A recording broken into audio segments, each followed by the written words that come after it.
पक्ष की चतुर्थी को करवा चौथ कहते हैं। सुहागवती स्त्रियों के लिए यह बहुत ही श्रेष्ठ व्रत है।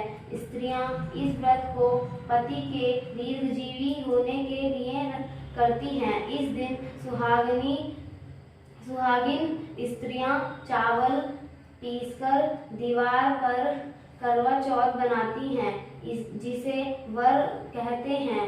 इस करवा चौथ में पति के अनेक रूप बनाए जाते हैं तथा सुहाग की वस्तुएं जैसे चूड़ी, बिंदी, बिछुए, मेहंदी और महावर आदि के साथ साथ दूध देने वाली गाय, करवा बेचने वाली कुम्हारी, महावर लगाने वाली नाइन, चूड़ी पहनाने वाली मनिहारिन, 7 भाई और उनकी एकलौती बहन सूर्य, चंद्रमा, गौरा और पार्वती आदि देवी देवताओं के भी चित्र बनाए जाते हैं। सुहागिन स्त्रियों को इस दिन निर्जल व्रत रखना चाहिए। रात्रि को जब चंद्रमा निकल आए तब अर्घ देकर भोजन करना चाहिए। पीली मिट्टी की गौरा बनाकर उसकी पूजा करनी चाहिए। यदि दीवार पर करवा चौथ बनाने में कोई असुविधा हो तो करवा चौथ का चित्र बाजार से लाकर दीवार पर चिपकाया जा सकता है। करवा चौथ व्रत कथा। पहला, एक साहूकार था जिसके 7 बेटे थे और एक बेटी थी। 7 भाई व बहन एक साथ बैठकर भोजन करते थे। एक दिन कार्तिक की चौथ का व्रत आया तो भाई बोला कि बहन आओ भोजन करें। बहन बोली कि आज करवा चौथ का व्रत है, चांद उगने पर ही खाऊंगी। तब भाइयों ने सोचा कि चांद उगने तक बहन भूखी रहेगी, तो एक भाई ने दिया जलाया, दूसरे भाई ने छलनी लेकर उसे ढका और न कली चांद दिखाकर बहन से कहने लगे कि चल चांद उग आया है, अर्घ्य दे ले। बहन अपनी भाभियों से कहने लगी कि चलो अर्घ्य दे तो भाभियां बोली तुम्हारा चांद उगा होगा, हमारा चांद तो रात को उगेगा। बहन ने जब अकेले ही दीर्घ दे दिया और खाने लगी तो पहले ही ग्रास में बाल आ गया, दूसरे ग्रास में कंकड़ आया और तीसरा ग्रास मुंह की ओर किया तो उसकी ससुराल से संदेशा आया कि उसका पति बहुत बीमार है, जल्दी भेजो। माँ ने जब लड़की को विदा किया तो कहा कि रास्ते में जो भी मिले उसके पांव लगना और जो कोई सुहाग का आशीष दे तो उसके पल्ले में गांठ लगाकर उसे कुछ रुपए देना।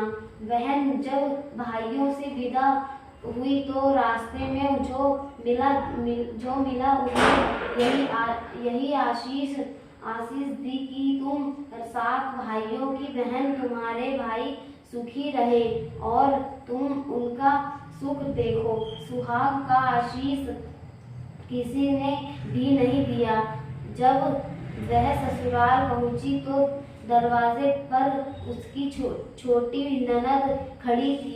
वह उसके भी पांव लगी तो उसने कहा कि सुहागिन रहो, सपूती हो। तो उसने यह सुनकर पल्ले में गांठ बांध दी और ननद को सोने का सिक्का दिया। जब भीतर गई तो सास ने कहा कि पति धरती पर पड़ा है, तो वह उसके पास जाकर उसकी सेवा करने के लिए बैठ गई।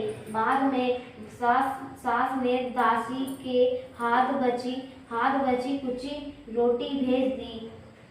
इस प्रकार से समय बीतते मार्गशीर की चौथ आई तो चौथ माता बोली, करवा ले भाइयों की प्यारी करवा ले। लेकिन जब उसे चौथ माता नहीं दिखलाई दी तो वह बोली है माता, आपने मुझे उजाड़ा तो आप ही मेरा उद्धार करोगी, आपको मेरा सुहाग देना पड़ेगा। जब इसे चौथ माता ने बताया कि पौष की चौथ आएगी, वह मेरे से बड़ी है, उसे ही सब कहना वही तुम्हारा सुहाग वापस देगी। पौष की चौथ आकर चली गई, माघ की चली गई,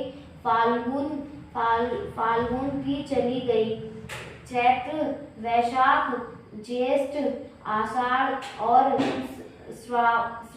श्रावण वादों की भी चौथ आई और यही कहकर चली गई कि आगे वाली को कहना। असौज की चौथ आई तो उसने बताया कि तुम पर कार्तिक की चौथ नाराज है, उसी ने तुम्हारा सुहाग लिया है, वही वापस कर सकती है, वही आएगी तो पांव पकड़कर विनती करना। यह बताकर वह भी चली गई। तब कार्तिक की चौथ आई और तो वह गुस्से से बोली, भाइयों की प्यारी करवा ले दिन में चांद उगाने वाली ले, व्रत खंडन करने वाली करवा ले, भूखी करवा ले। तो यह सुनकर वह चौथ माता को देखकर उसके पांव पकड़कर गिड़गिड़ाने लगी है, हे चौथ माता, मेरा सुहाग तुम्हारे हाथों में है, आप ही मुझे सुहागिन करें। तो माता बोली, पापिन हत्यारिन मेरे पांव पकड़कर क्यों बैठ गई। तब वह बोली कि जो मुझसे भूल हुई उसे क्षमा कर दो, अब भूल नहीं करूंगी। तो चौथ माता ने प्रसन्न होकर आंखों से काजल, नाखूनों में से मेहंदी और टीके में से रोली लेकर छोटी उंगली से उसके आदमी पर छींटा दिया तो वह उठकर बैठ गया और बोला कि आज मैं बहुत सोया। वह बोली, क्या सोए, मुझे तो 12 महीने हो गए, अब जाकर चौथ माता ने मेरा सुहाग लौटाया। तब उसने कहा कि जल्दी से माता का पूजन करो। जब चौथ की कहानी सुनी, करवा का पूजन किया तो प्रसाद खाकर दोनों पति पत्नी चौपड़ खेलने बैठ गए।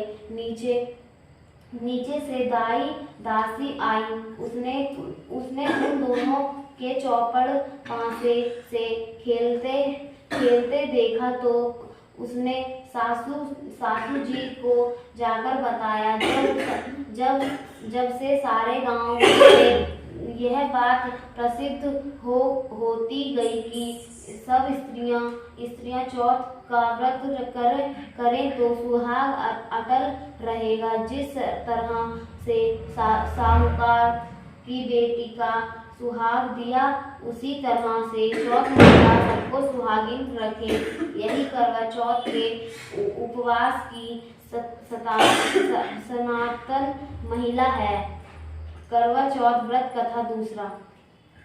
अति प्राचीन की बात है। एक बार पांडु पुत्र अर्जुन तप करने के लिए नीलगिरी पर्वत पर चले गए थे। इधर पांडवों पर अनेक मुसीबतें पहले से ही थी। इससे द्रौपदी ने शौक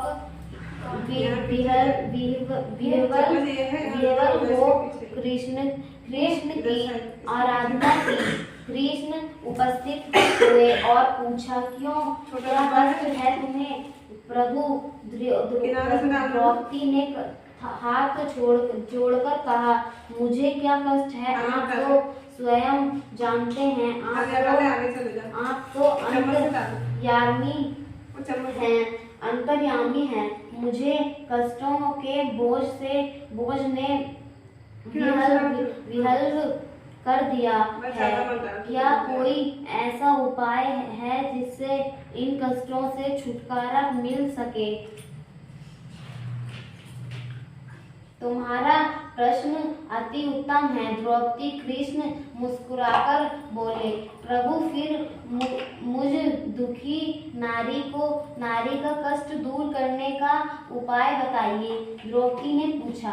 यही प्रश्न एक बार पार्वती जी ने शिव जी से कर दिया था। जब श्री शिव जी ने करवा चौथ का विधान बताया था, फिर प्रभु करवा चौथ की जानकारी मुझे भी दीजिए और उसकी कथा कहिए। तब कृष्ण ने एक पल सोचने के बाद कहा, दुख सुख को सांसारिक माना जाता है। प्राणी उसमें सदा ही लिप्त रहता है। मैं तुम्हें अति उत्तम करवा चौथ व्रत की कथा सुनाता हूँ, इसे ध्यान से सुनो। प्राचीन काल में गुणी विद्वान धर्म परायण का एक ब्राह्मण रहता था। उसके 4 पुत्र तथा एक गुणवती सुशील पुत्री थी। पुत्री ने विवाहित होकर चतुर्थी का व्रत किया, किंतु चंद्रोदय से पूर्व ही उसे क्षुधा ने बाध्य कर दिया। इससे उसके स्नेही भाइयों ने छल से पीपल की आड़ में कृत्रिम चंद्रमा बनाकर दिखा दिया। लड़की ने आग्रह दे भोजन कर लिया। भोजन करते ही उसके पति की हृदय गति बंद हो गई। इससे से दुखी हो उसने अन्न जल त्याग दिया। उसकी रात्रि में इंद्राणी भूमिचरण उसके करने आई। ब्राह्मण पुत्री ने उससे अपने दुख का कारण पूछा।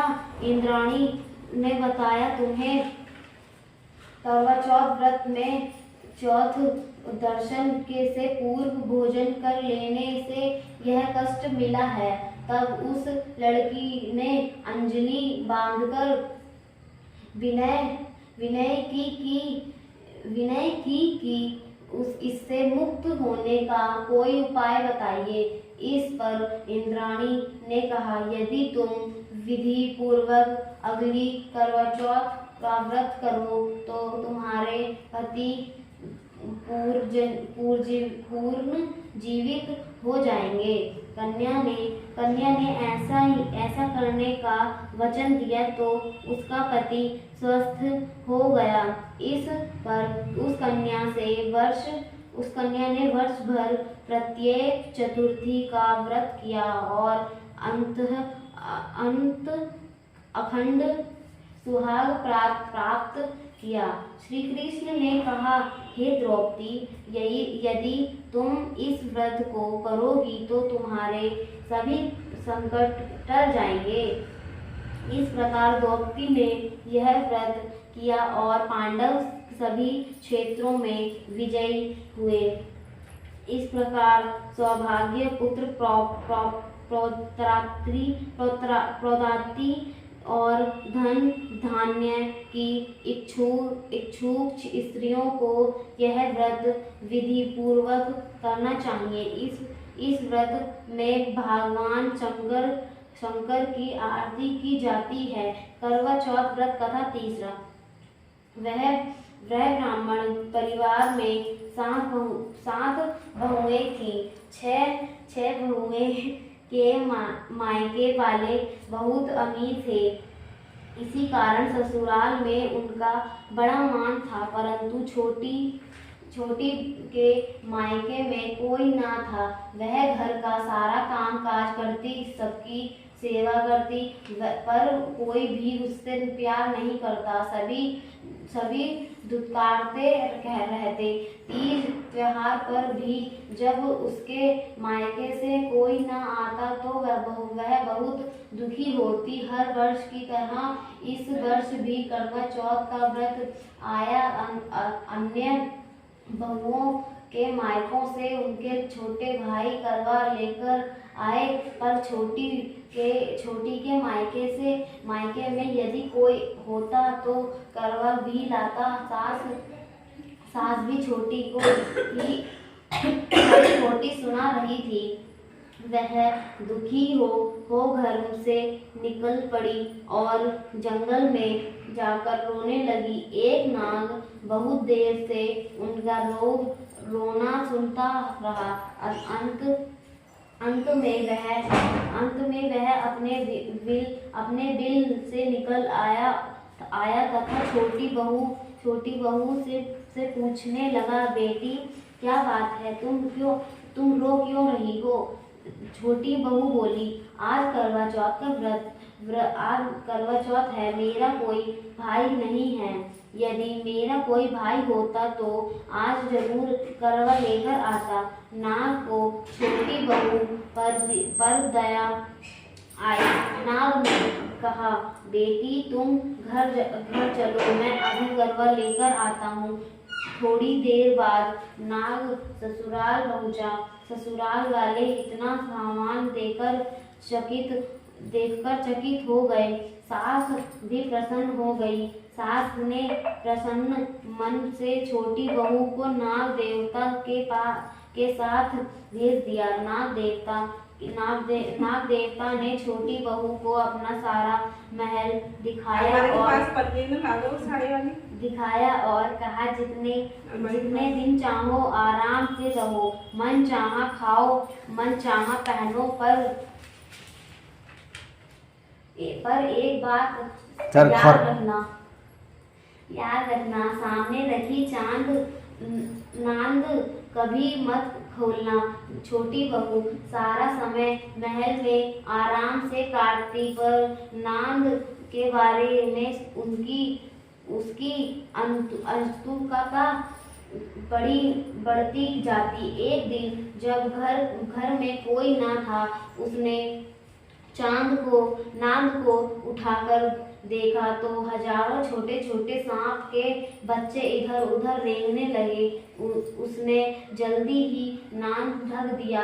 जल्दी में एक सांप की पूंछ नांद से नीचे आकर कट गई। शाम को नाग के आने पर छोटी ने अपनी गलती स्वीकार कर ली। नाग ने भी उसे क्षमा कर दिया। जब छोटी ने ससुराल जाने की इच्छा की तो उसे धन रत्न आदि देकर विदा किया। छोटी के ससुराल में अब उसकी बड़ी इज्जत होने लगी। जिस सांप की पूंछ कटी थी उसे सभी बांधा कहकर तंग करते। एक दिन उसने अपनी माँ से पूछा कि मेरी पूंछ कैसे कटी है। माँ ने कहा कि छोटी बहू के नांद उठाने पर और जल्दी में रखने में ही तुम्हारी पूंछ कटी है। और तो वह बोला कि मैं छोटी से बदला लूंगा। माँ के बहुत समझाने पर भी वह एक दिन चुपचाप छोटी के घर जा छुपा और मौका पाकर उसे काटने की सोचने लगा। वहाँ छोटी बहू और उसकी सास में किसी बात पर बहस हो रही थी तो छोटी कसम खाकर कह रही थी कि मैंने ऐसा नहीं किया। वह कह रही थी कि मुझे बांधा भैया ने प्यारा कोई नहीं है, भैया से प्यारा कोई नहीं है। उन्हीं की कसम खाकर कहती हूँ कि मैंने ऐसा नहीं किया। बंधा ने जब सुना तो सोचने लगा, जो मुझसे इतना प्यार करती है, मैं उसे ही काटने आया हूँ। वह चुपचाप घर चला गया। माँ ने पूछा, ले आए बहन से बदला? वह कहने लगा, माँ बहन से कैसे बदला? बहन से कैसा बदला? तभी से बांडा भाई व छोटी बहन हुए भाई प्रतिवर्ष चौथ के दिन करवा लेकर जाता। वह बहन बड़े प्यार से करवा चौथ का व्रत करती। करवा चौथ का व्रत कथा 4। प्राचीन काल में करवा नाम की एक पतिव्रता स्त्री अपने पति के साथ नदी किनारे गांव में रहती थी। कार्तिक मास के कृष्ण पक्ष की चतुर्थी चौथ के दिन उसका पति नदी में स्नान करने के लिए गया। स्नान करते समय एक मगरमच्छ ने उसका पैर पकड़ लिया। वह करवा नाम लेकर जोर जोर से अपनी पत्नी को पुकारने लगा। उसकी आवाज सुनकर उसकी पत्नी दौड़कर आई और उसके मगर को कच्चे धागे से बांध दिया।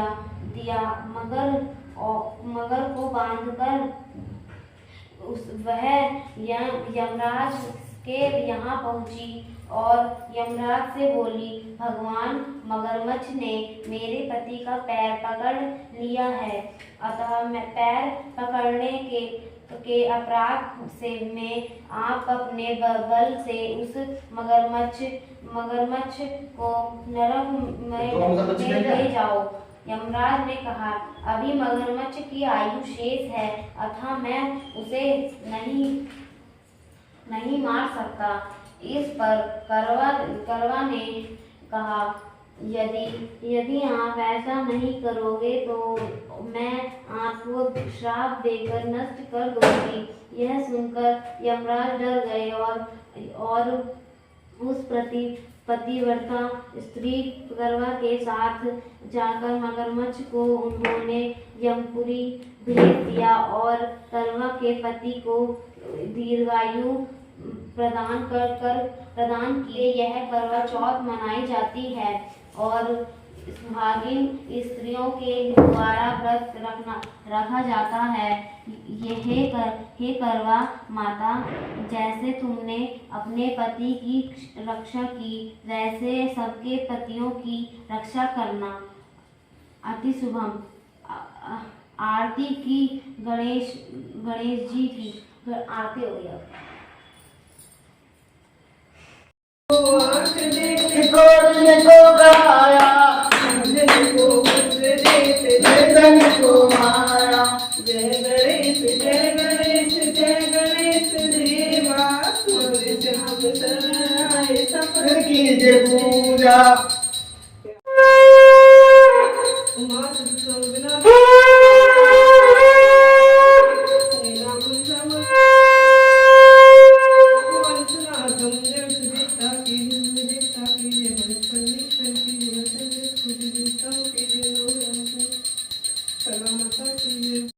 शोभा जी प्रसाद लेंगी और प्रसाद ग्रहण करेंगे अपने घर जाके। ग्रहण करेंगे चंदा मामा आने के बाद।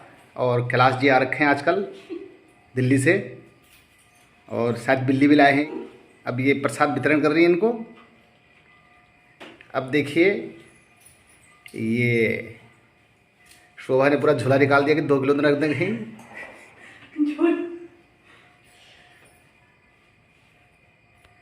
शोभा शर्माते हुए, छुपते हुए